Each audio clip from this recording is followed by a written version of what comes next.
Hello and welcome back to Asanas and Wellness. My name is Latoya. Today I'm going to be talking about self-love, in particular the 5 love languages as they pertain to self-love.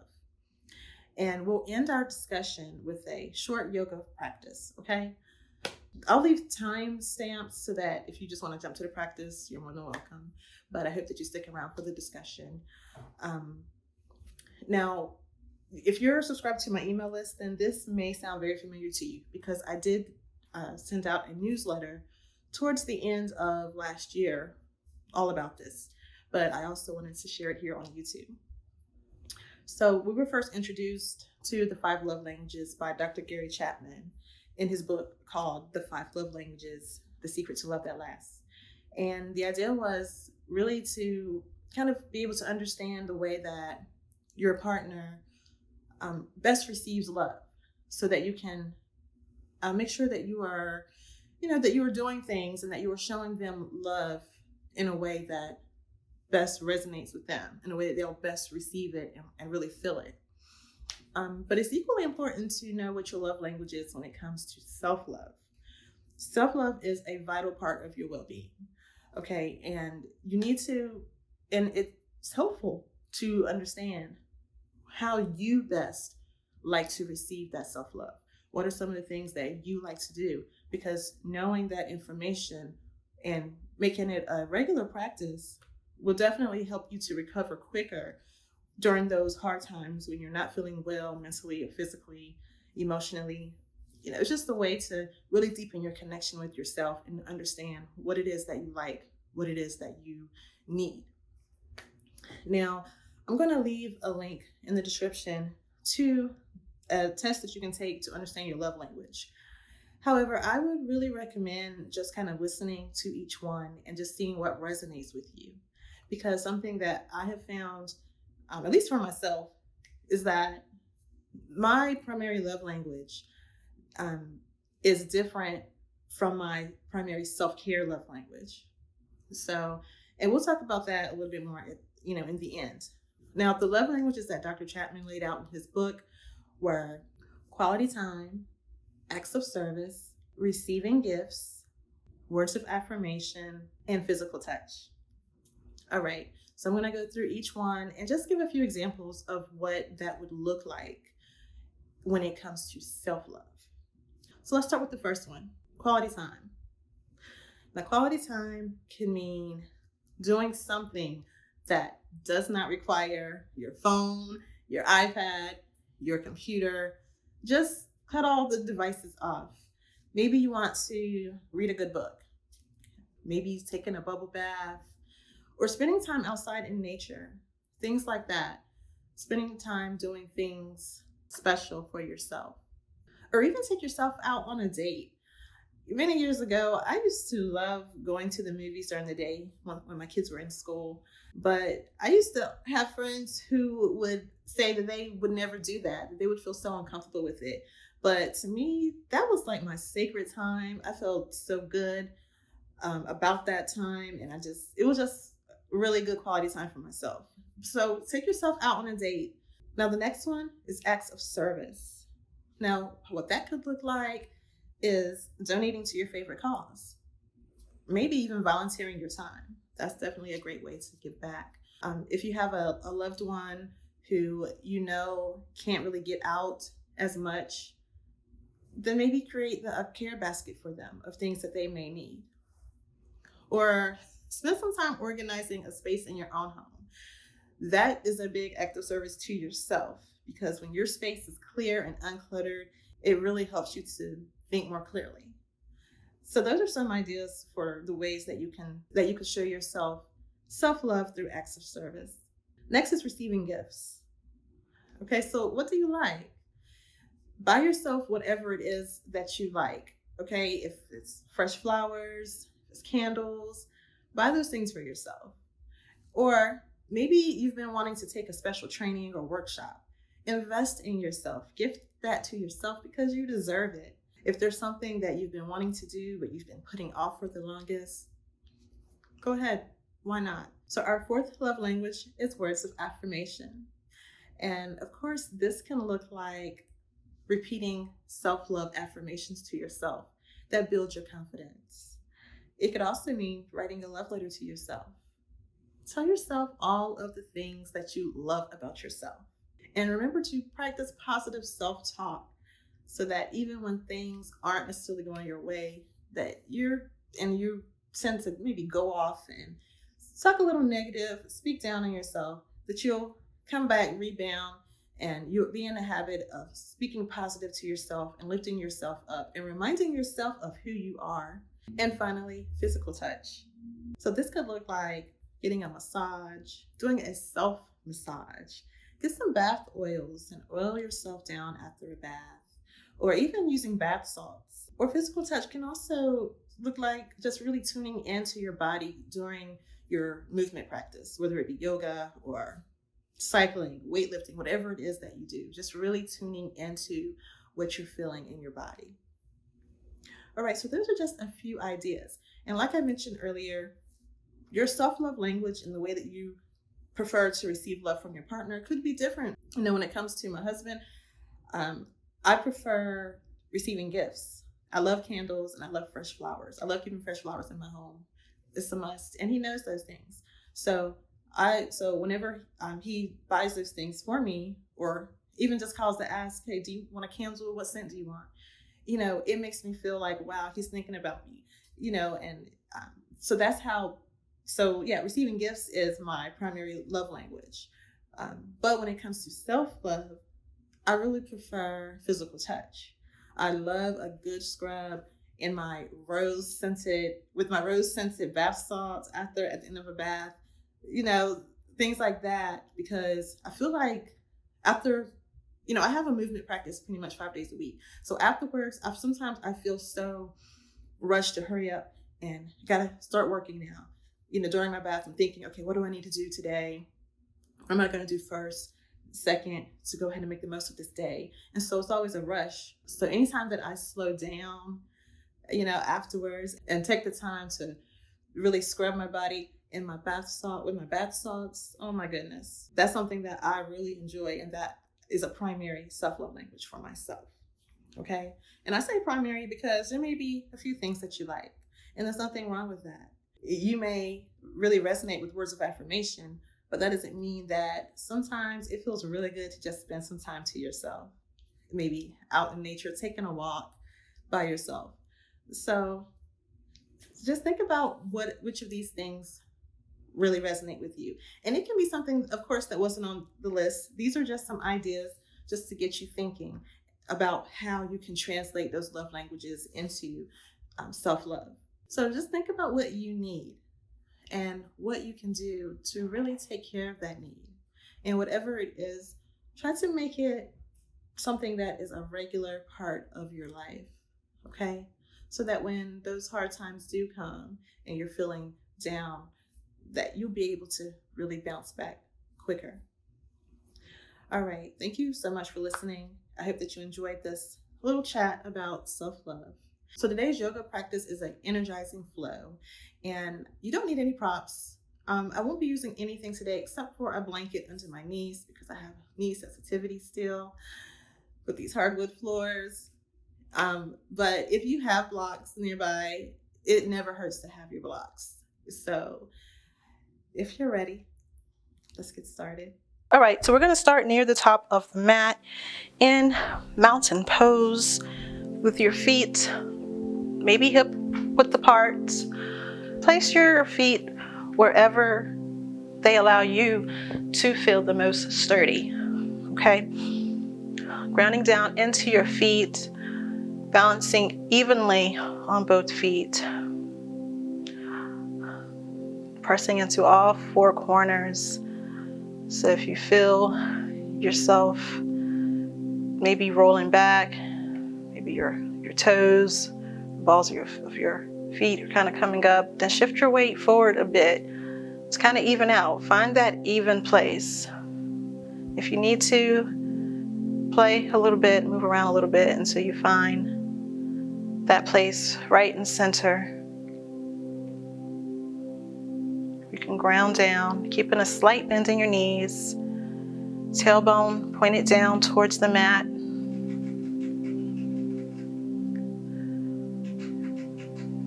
And please forgive my guinea pigs. They like to make noise when I need them to not make noise. But let's focus your attention on your breath, on the natural flow in and out.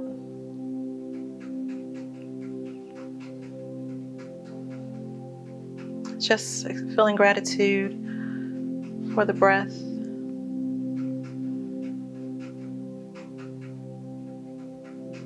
Allowing your shoulders to relax. On an inhale, bring your arms up, ahead, overhead, and exhale, float your fingers forward. Find your forward fold. And here we'll find dangling pose, maybe grabbing opposite elbows, letting your head and neck hang heavy. Keeping that slight bend in your knees, and also keeping your feet grounded, still making sure that you're pressing into all four corners and that you're not that you're not rocking forward, onto the balls of your feet, but that your feet are evenly planted onto the mat. Head and neck hanging heavy. Maybe you want to sway side to side here, just a bit.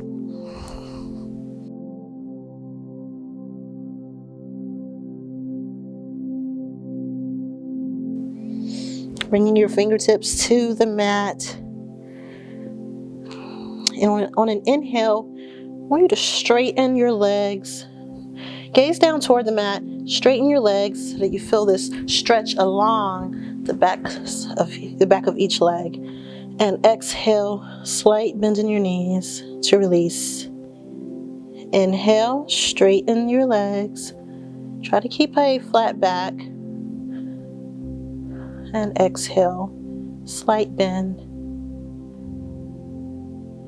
Inhale, straighten. And exhale, release.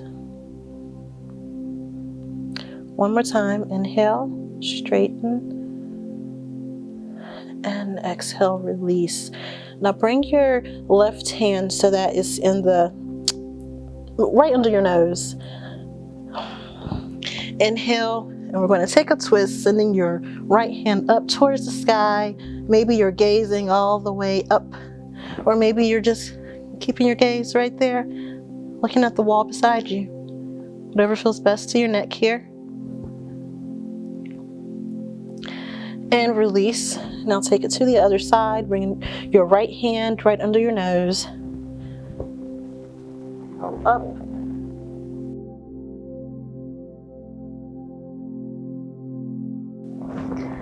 And release. From here, you want to press into your feet to slowly roll up back into your mountain pose. And from here, we're going to step our left foot back into a high lunge. Keeping your right knee over your right heel or ankle. Hands up nice and tall, reaching towards the sky, fingertips wide. Breathing. Take an inhale, and on the exhale, find your warrior two. So pivoting that back foot so that it's parallel to the back of your mat. Gazing over your fingertips. Keeping that right knee open.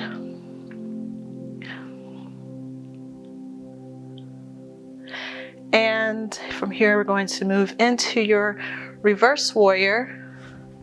So drop your left hand down and extend your right hand up, gazing up at your fingertips. Straighten that right leg for reverse triangle. And exhale, bringing your arms back up to shoulder height for triangle pose. We're going to reach your fingertips out and tilt, bringing your right hand either down to your shin or even down to the mat. Extending your left up. Maybe you gaze up, maybe you gaze out, or even down. If you're not gazing down, gaze down and come bringing your left fingertips to the mat. Pivot that left foot, left toes to find your revolved runner's lunge. So bring your left hand to the mat, right arm goes up, gazing up. And from here, we're going to come back to center, bring your knee down to the mat, and we'll find our half split. So you may have to adjust your foot just a bit. For me, I have to move mine out, my heel forward a bit. But you're going to straighten that right leg. Ideally, your hip is going to be over your knee, your left side here. So just as needed, flex those right toes towards your face. Feeling a stretch along the back side of your right leg.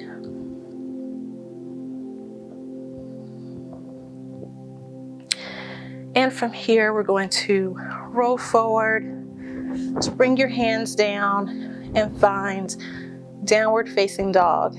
So with your knees under your hips, wrists under your shoulders, move your hands out up about an inch or two, curl your toes and press your hips up towards the sky.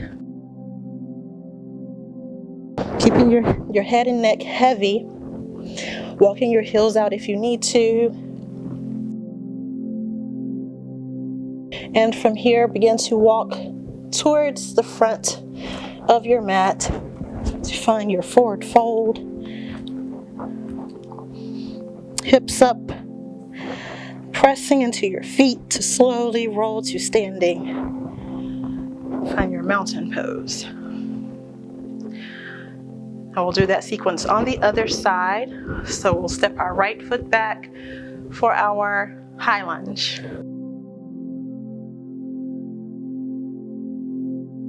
Making sure your feet are still hip distance apart.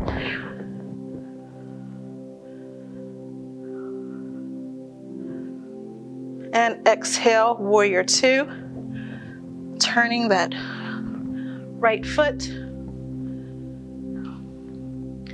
Arms at shoulder height, but your shoulders are still relaxed. Nice and strong here in your legs. Reverse warrior. Drop your right hand down. Gaze up. Remembering to breathe. Reverse triangle, so straighten that left leg. And bringing your arms back to shoulder height, triangle pose. So reaching out with your left fingertips and then tilting over to find your triangle.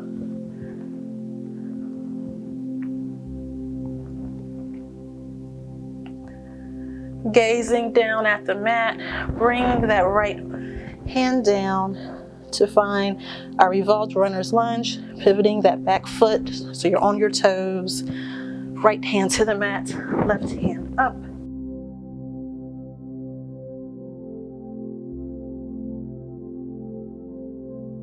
Bringing that hand back down, allowing your knee down to the mat to find our half split. So adjusting your foot, straightening the left leg, flexing your left toes.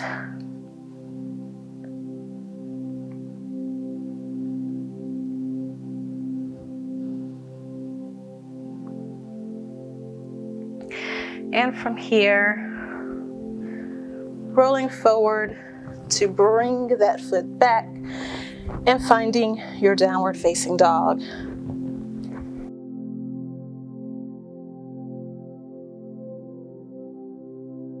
From here, let's shift forward to find plank pose. And if you like, bringing your knees to the mat for plank.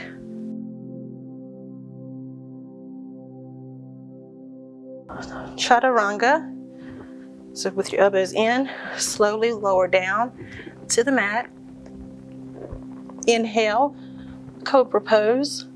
Elbows still in, pressing your chest up from the mat.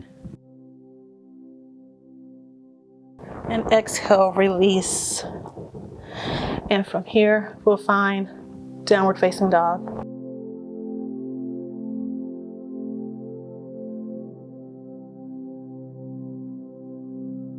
Bring your knees to the mat, to tabletop pose. With your wrists under your shoulders, knees under your hips. We'll take a few rounds of cat-cow. So inhale, arch your spine down, send your gaze up, your tailbone up. And exhale, round your spine, sending your chin to your chest, your tailbone pointing down towards the mat. And we'll keep doing this, syncing your breath for just a minute at your own pace.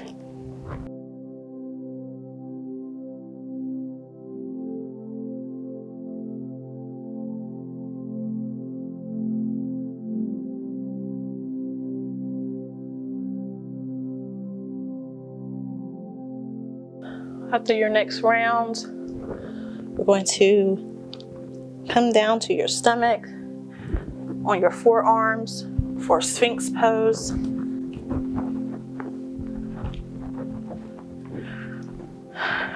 Pressing your forearms and your palms down into the mat with your elbows under your shoulders. Or if this is too intense, feel free to move your elbows up a bit. Pressing your pelvis into the mat. Your feet, maybe they're slightly wider than hip distance.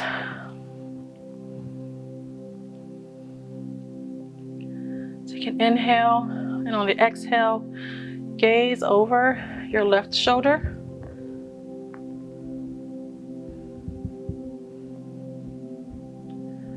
It's like you're trying to look back to see your left foot. And return to center. Take an inhale and exhale. Look over your right shoulder.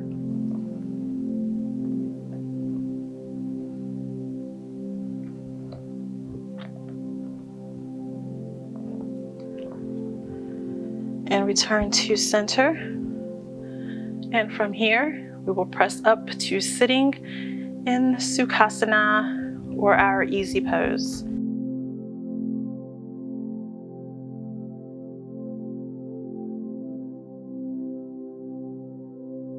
With your legs crossed, we'll take a twist.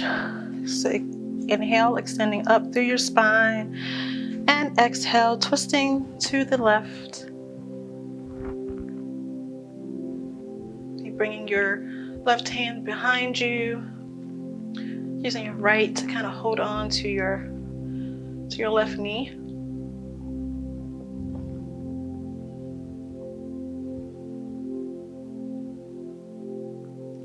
And exhale, release. Inhale, extend up, and exhale, twist to the right.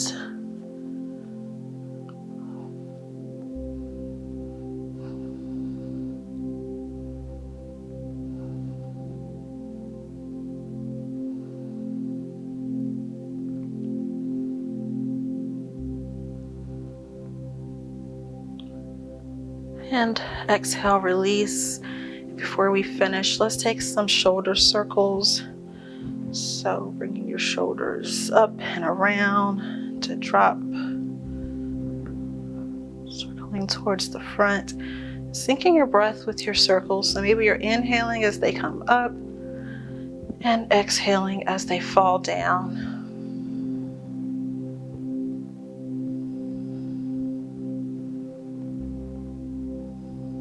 Reversing your circles.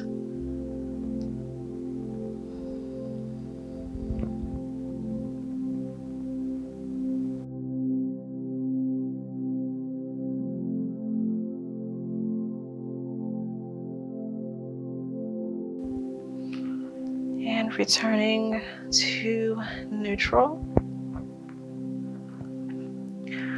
All right, so we'll end our practice today with our palms together at the heart center.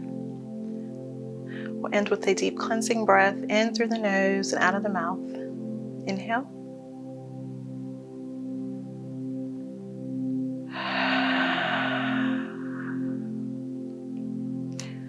Thank you for allowing me to guide you through your practice today. Namaste. If you enjoyed this practice, be sure to hit the like button and subscribe so that you don't miss any future videos.